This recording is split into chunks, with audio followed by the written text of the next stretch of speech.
Assalamualaikum warahmatullahi wabarakatuh.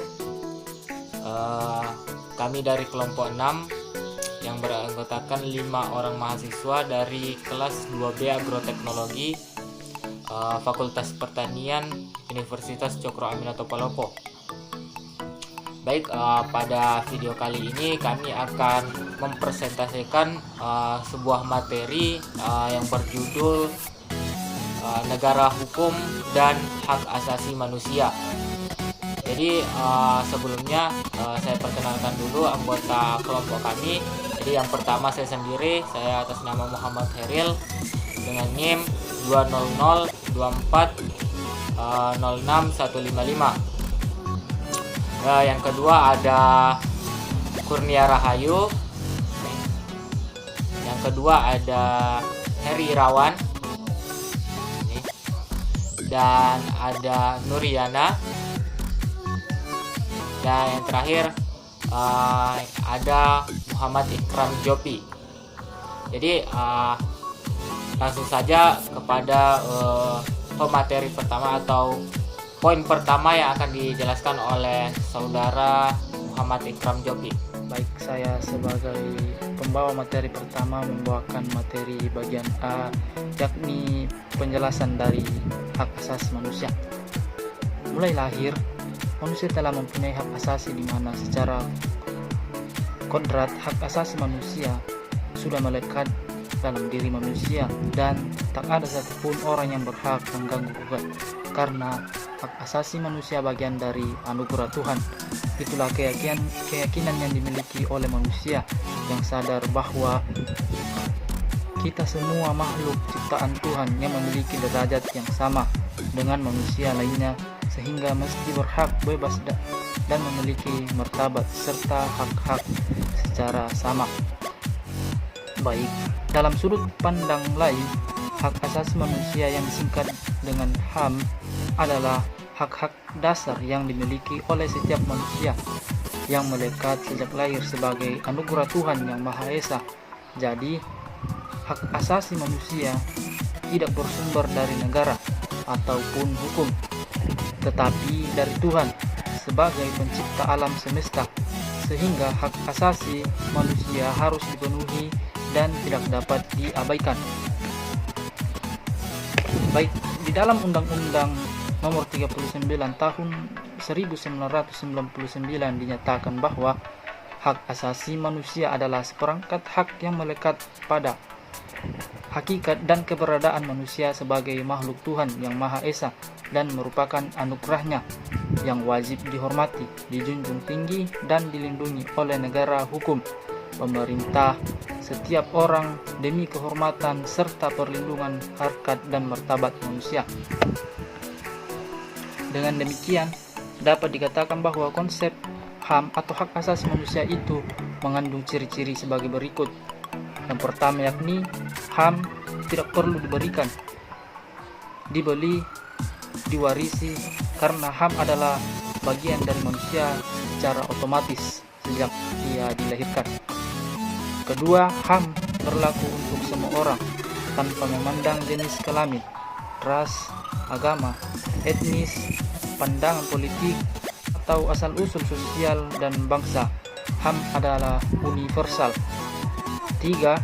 HAM tidak bisa dilanggar.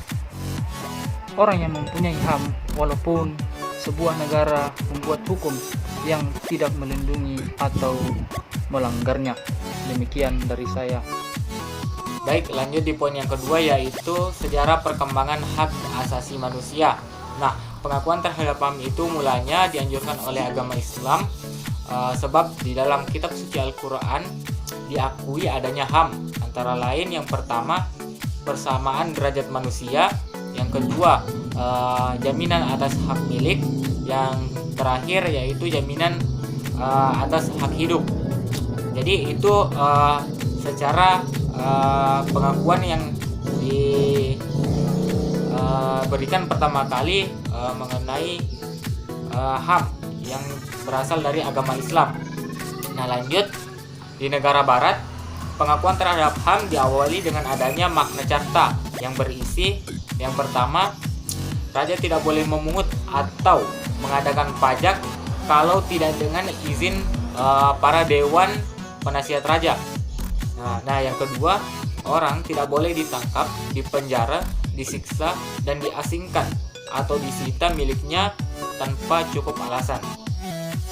Nah, lanjut pada tahun 1967 diputuskannya Habeas Corpus Act yang berisi yang pertama, hakim harus menunjukkan orang-orang yang ditangkapnya dengan lengkap pada alasan dan bukti-bukti dari penangkapan itu. Nah, yang kedua yaitu orang yang ditangkap diperiksa selambat-lambatnya 2 hari sesudah ia ditangkap. Nah, yang terakhir pada tahun 1941 dikemukakannya The Four Freedoms yang berisi yang pertama, kebebasan berpendapat dan berbicara, yang kedua, kebebasan beragama, dan yang ketiga, kebebasan dari ketakutan, dan yang terakhir, kebebasan dari kemelaratan. Jadi itulah sejarah perkembangan hak asasi manusia. Jadi lanjut di poin yang ketiga. Oke, langsung saja kita ke materi yang ketiga. Macam-macam hak asasi manusia. Tidak hanya sebatas pengertian saja, hak asasi manusia juga memiliki jenis-jenis sesuai dalam Universal Declaration of Human Rights pada tanggal 10 Desember 1945. Di antaranya sebagai berikut. Yang pertama, hak asasi pribadi personal right, yaitu hak yang mencakup kebebasan dalam memeluk agama, berpendapat, dan ikut serta aktif dalam setiap organisasi. Yang kedua, hak asasi ekonomi right, yaitu hak untuk membeli, menjual, dan memiliki.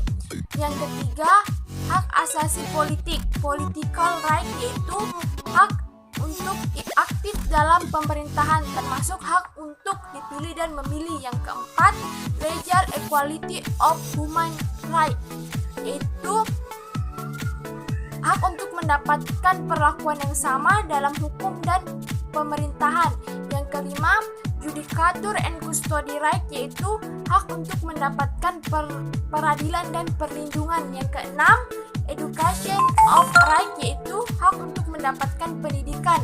Yang ketujuh, wages and occupation right, yaitu hak asasi untuk mendapatkan pekerjaan dan upah yang layak. Yang kedelapan, social and cultural right, yaitu hak untuk mendapatkan jaminan sosial dalam mengembangkan kebudayaan.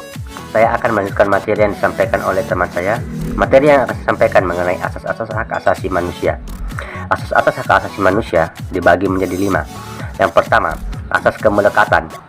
Asas kemelekatan merupakan suatu prinsip dasar yang menekankan bahwa hak asasi melekat pada hakikat dan keberadaan manusia yang tidak dapat dicabut dan diabaikan karena merupakan anugerah yang diberikan oleh Tuhan Yang Maha Esa untuk kita sebagai makhluk ciptaannya.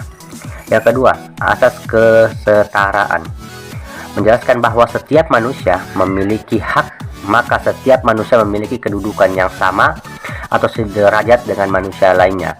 Dalam artian, manusia harus diperlakukan pada situasi yang sama dan diperlakukan berbeda pula pada situasi yang berbeda. Yang ketiga, asas non-diskriminasi merupakan suatu prinsip dasar bahwa setiap manusia adalah sama karena ciptaan Tuhan tanpa membedakan agama, warna kulit, bahasa, suku bangsa, kewarganegaraan, keyakinan politik, dan masih banyak lagi yang lainnya. Yang keempat, asas eternal. Asas eternal merupakan suatu prinsip yang menekankan bahwa hak asasi manusia eksistensinya melekat pada hakikat dan keberadaan manusia secara terus-menerus, bersifat tenggang atau abadi. Yang kelima, asas saling keterhubungan, ketergantungan, dan tidak terbagi. Itu merupakan suatu prinsip dasar yang menentukan bahwa eksistensi prinsip-prinsip hak asasi manusia memiliki saling keterhubungan, ketergantungan, dan tidak dapat terbagi lagi. Sekian materi yang saya jelaskan. Materi selanjutnya akan dijelaskan kepada teman saya. Baiklah, saya akan melanjutkan presentasi dari Saudara Heri Irawan, yaitu bagian E. HAM dan pelaksanaan hukum di Indonesia. Di Indonesia, hak-hak asasi manusia tercantum dalam Pancasila dan Undang-Undang Dasar 1945.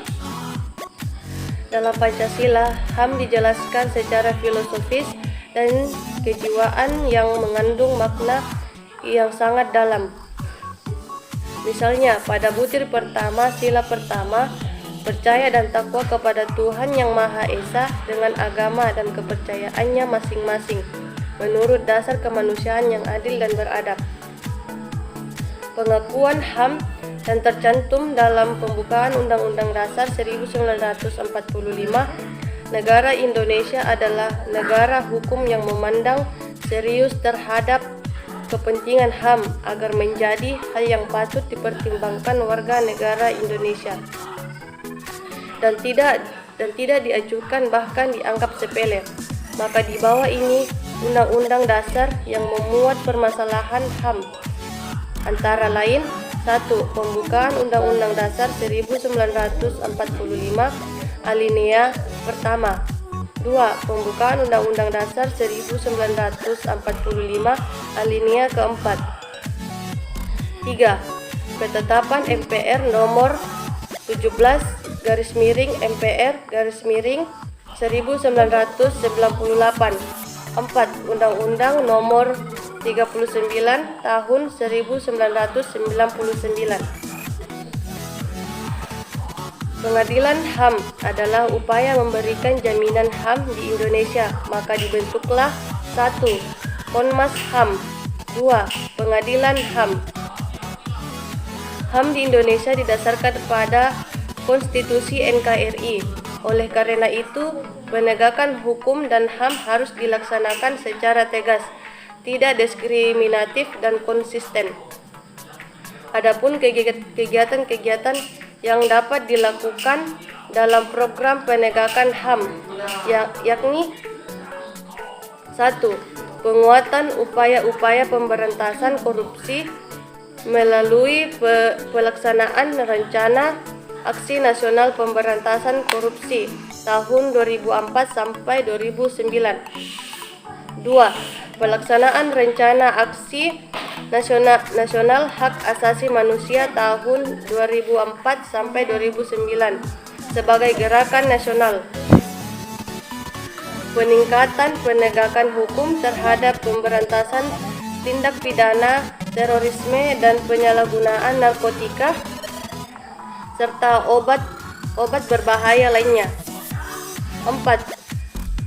Pembaharuan materi hukum yang terkait dengan pemberantasan korupsi. 5. Penyelamatan barang bukti, akuntabilitas kinerja yang berupa dokumen /arsip lembaga negara dan badan pemerintah untuk mendukung penegakan hukum dan HAM. Jadi itulah materi yang sempat kami bawakan. Lebih dan kurangnya mohon dimaafkan. Saya tutup dengan ucapan wabillahi taufiq wal hidayah. Wassalamualaikum warahmatullahi wabarakatuh.